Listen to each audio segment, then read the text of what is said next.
Alors moi c'est Alex, j'ai 20 ans et je suis étudiant à Innov Lyon en audiovisuel. C'est à partir de la quatrième, je crois c'est au moment où je sortais avec des garçons, je me sentais pas du tout à l'aise vis-à-vis de moi-même.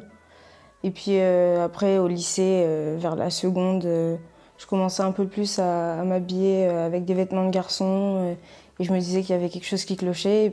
Mais après, avec plusieurs recherches, avec les hashtags STM, tout ça, j'ai pu mettre un mot sur ce que j'étais vraiment. Et t'as su l'expliquer à tes parents?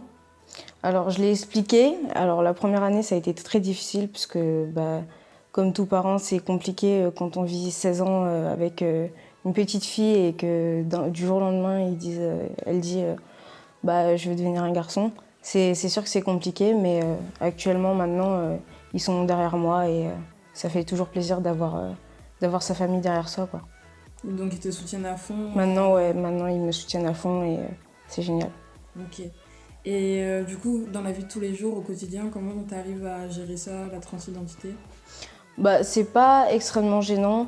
Le regard des autres, depuis le lycée, je suis quelqu'un qui s'en fiche un peu en fait. Je vis ma vie et puis, enfin, je vis pas ma vie pour les autres, donc voilà. Puis après, il y a le mégenrage quand on se trompe de pronom. Moi, ça, au quotidien, c'est genre quand c'est des personnes que je verrai plus jamais, ça me dérange pas, mais quand c'est des personnes qui me sont proches ou par exemple les profs, c'est assez gênant puisque bah, tout le monde m'appelle Alex, tout le monde me genre au masculin, donc c'est un peu frustrant et blessant, mais on fait avec quoi. Est-ce que tu peux nous expliquer les étapes pour la transition du coup? Alors il y a différentes étapes, ça dépend des personnes, mais alors d'abord faut passer par un psychiatre, donc pour vérifier.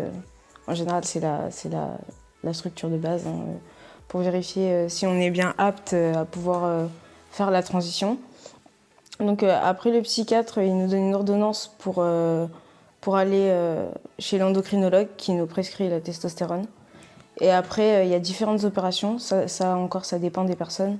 Donc il y a la mammectomie, donc l'opération de l'ablation des seins. Après, on a la phalloplastie, donc ça c'est l'opération du bas. Et on a l'hystérectomie. Et aujourd'hui, toi, t'en es où? Du coup, moi actuellement, bah, là, dans ma transition, j'ai pris rendez-vous justement pour prendre de la testostérone et pour mon opération, l'opération de la mammectomie.